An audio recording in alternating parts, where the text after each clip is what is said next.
Well, I'm really happy to spend a little time with you. Some of my interest is a little bit of the history of the store and how it got started. First of all, where did you grow up? I grew up in a little town north of Pittsburgh, Pennsylvania, along the Allegheny River, a place called Ford, F-O-R-D, City, home of the Glassers. A lot of pottery and glasswork there, some of the largest plants in the world. Is that right? What did your dad do there? He worked, the whole family worked for Pittsburgh Plate Glass. Oh, okay. And you too? I worked there in the summers. I did. It was a nice job, part-time. Now, did you have a lot of music in your home when you were a kid? My stepfather was a professional trombone player. He had his own band, and in the 30s did a lot of playing. What was his name? Benny Brown. So Benny was a good trombone player. He was in the Army band during World War I, and played during the Depression and taught. He was a high school band director for a few years, and really was a very good trombone player. So I got that experience, and the reason I didn't play trombone, which I wanted to, I will tell you, he didn't need another trombone player. Daddy needed a trumpet player so, to fill out his trumpet section. And that's how I started playing trumpet. So you were elected. Yeah. I also had a very nice trumpet that he bought for me. Do you remember what it was? Yes. It was a Conn cornet, and those cornets were the type that had the tuning mechanism on the back of the horn. Oh, yeah. And it was silver plated, and it was inlaid with gold flowers. It's a beautiful, beautiful instrument. I'd love to have it again. I used it all through college and my Navy tour. I carried it with me everywhere I went. So. And what sort of music did you play?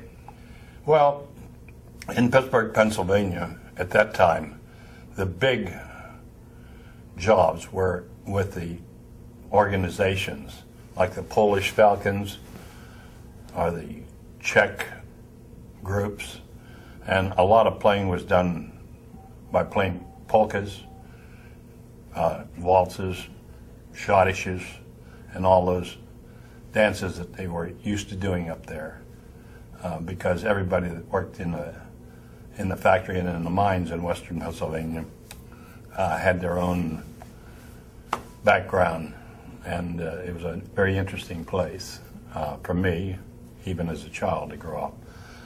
I tell stories about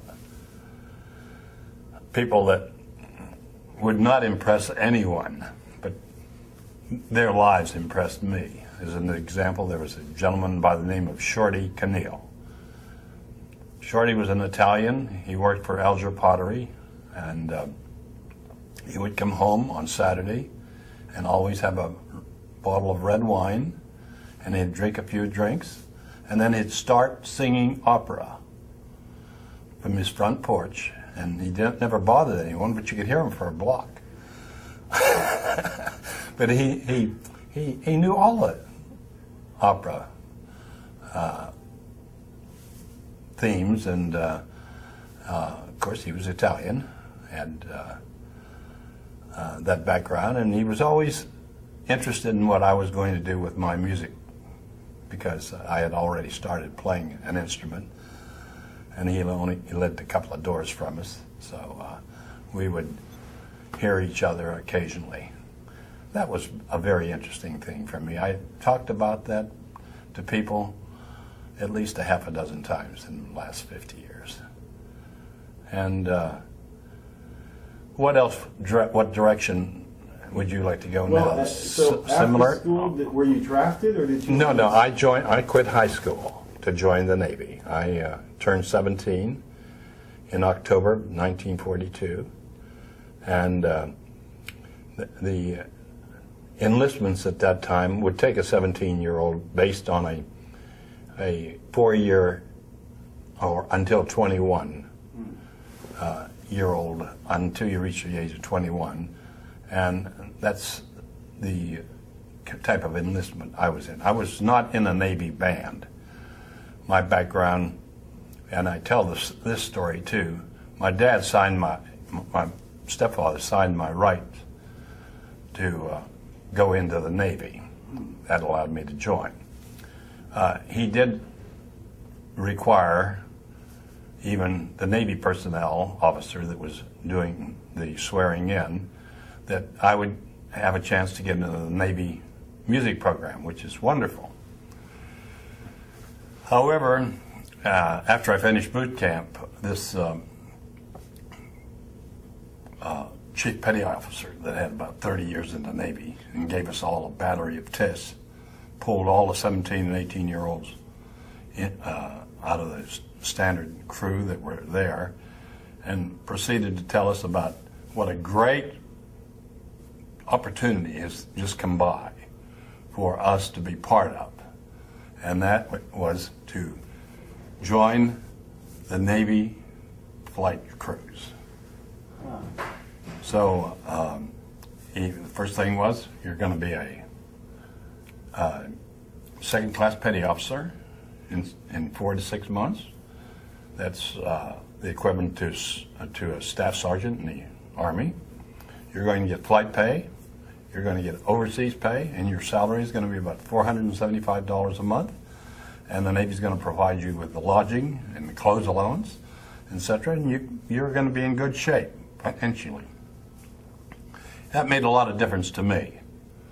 Plus, it was an exciting thing to think that you were going to be flying. We had a chance to join the blimp corps, the carrier groups, or the larger aircraft, like the PBYs or the B-24s that the Navy used at that time in 1942-43.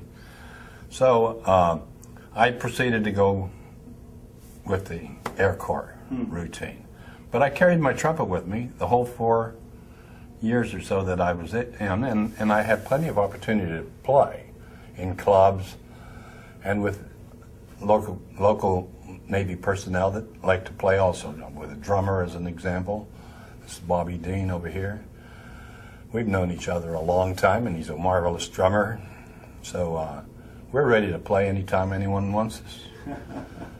We have to audition, forget it. I'm going to fix your collar. I just noticed this part's out. I'll put that back in. So after your service time, what was your direction? All right, I got out. I was my last stint in the Navy was flying in a PBM Mariner. That's a 4-engine seaplane that landed on the water. It also could go on land. It also had wheels. And it had a crew of 16 or 17. And this was an entirely different situation than my original flights, which were off of carriers. The carrier situation was all during wartime, and we had some very interesting stops along the way. We were all part of the Philippine forces that chased the Japanese out of the Philippines. We were on the first carrier-based attack on Tokyo. We were struck twice by kamikaze aircraft, and the plane did a lot of damage to the carriers, plus killing a lot of young sailors. All of this was part of that type of flying for the Navy. And the last year, flying with the PBM forces, these big aircraft, they were basically goodwill type of flights. We would carry senators, politicians, generals, and so forth to wherever they wanted to go in Central America. And I had opportunities to meet various high figures. As an example, the president of Nicaragua was a gentleman that I had a chance to talk to at that time. His name was Somoza, and it's a very famous name because during the Nicaraguan period of time and after I had already gotten out of the Navy, of course, the Marines had to go into Nicaragua to chase out the Sandinistas who were occupying the country. They were socialist and basically communist type of guerrillas. But I had already gone to Miami, which was the first stop out of the Navy. And while I was there, I liked the idea of possibly going to the University of Miami. So I went out to the college, met the band director, and explained what my purpose was going to be for the next 4 years, and that was to go into a music school someplace and become a high school band director. And he was interested in what I was doing in the Navy, and he was also an ex-Army band director that the college hired at that time. And he tested me on the usual things, had me play the scales and some of the themes in the Yarbin method, which I backward and forward. It was a very easy test for me. And he gave me a nice scholarship for 4 years to go to the University of Miami, but I had to play in marching band, and that was fine with me. It was a lot of fun. So I spent 4 years there, and upon graduation, I looked around South Florida for a job. Of course, high school band directors weren't paid very much then. The average salary was about $3,000 a year, and there were several vacancies in the South Florida area, and of course the band programs were very good in Southern Florida. But I got a call from the superintendent of schools in Waycross, Georgia. I didn't know anything about Waycross, Georgia, but that's where the swamps are, and but a very nice town with a lot of nice people in it, and I enjoyed being a band director. I was only there 1 year, and I got a call from the superintendent of schools in DeKalb County, which is basically Atlanta, and one of the very nice schools in northeast Atlanta opened up, and I would be their first band director. So my wife and I moved to Decatur, Georgia, and I was a band director there for 10 years. And I kept thinking about the idea of opening up a music store for that whole 10-year period. And no one had any money at that time, in those years. But I did have 10 years of participating in the Georgia teacher funds, and that was our retirement funds, and I don't know how much was in there, but it wasn't much. It was a little less than $5,000, and I opened up my first store, which was had about 800 square feet of space, which is very small, as you know. So the fact that I was band director in the county gave me a special in that I took advantage of. I knew all the band directors that were coming up, and we were in a position to lease instruments at that time, and the manufacturers that I was dealing with were very good about extending terms, and we took advantage of that, and from that period on, we were strong. And I started opening up more stores. Bobby Dean, who is here with me today, was with me at that time, and I opened up a store, and we named it Rhythm City. That was in one of the busy areas of Atlanta. It turned out to be a very successful operation. We later sold it to George Luther, who took it another step and was very successful with it, and that was eventually Atlanta's gift to Guitar Center. They ended up buying it.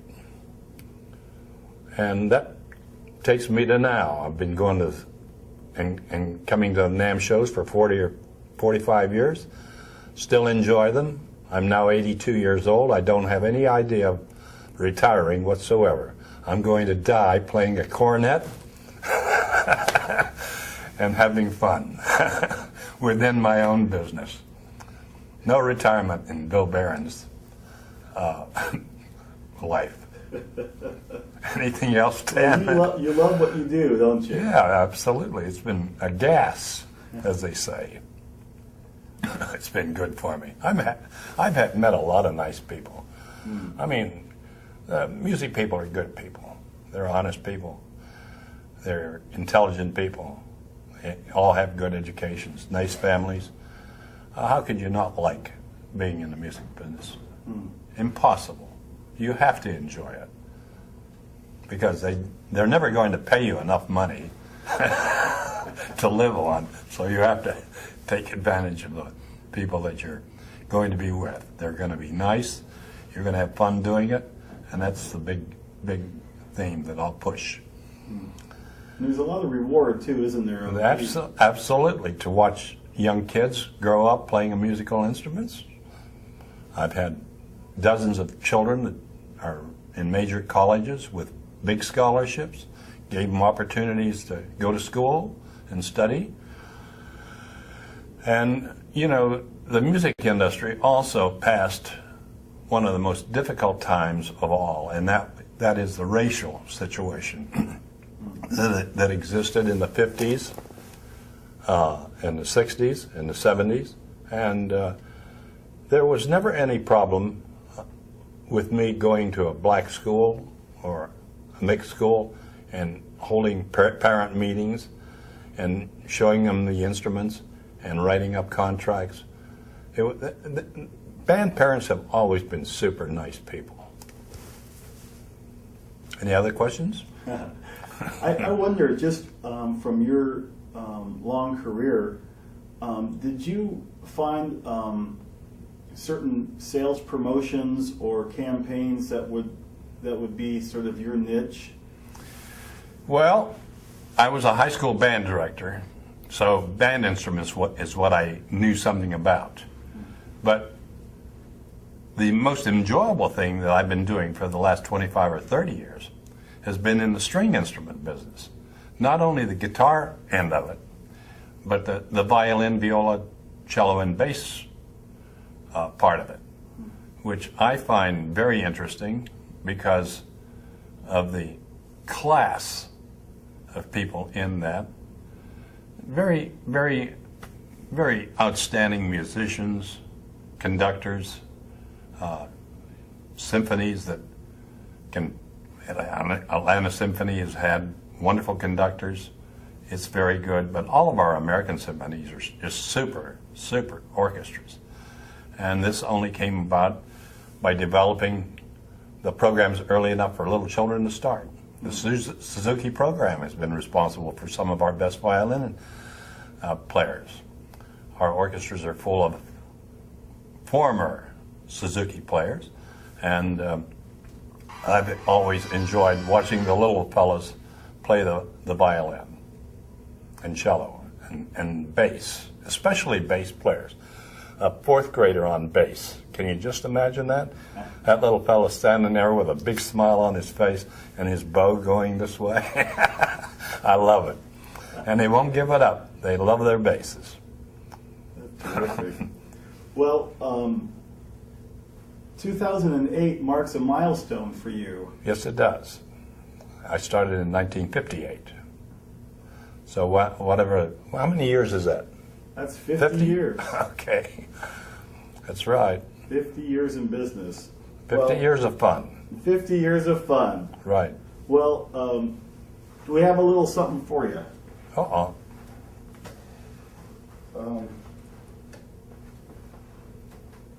We know how hard it is to work in this industry and to be around as long as you have. So, to commemorate the occasion, we have for you a NAMM Milestone Award that we would be very honored to present to you. Oh, that's very nice. To congratulate you it on will 50 be put years. up on our wall at DeKalb Musician Supply Company in Decatur, Georgia.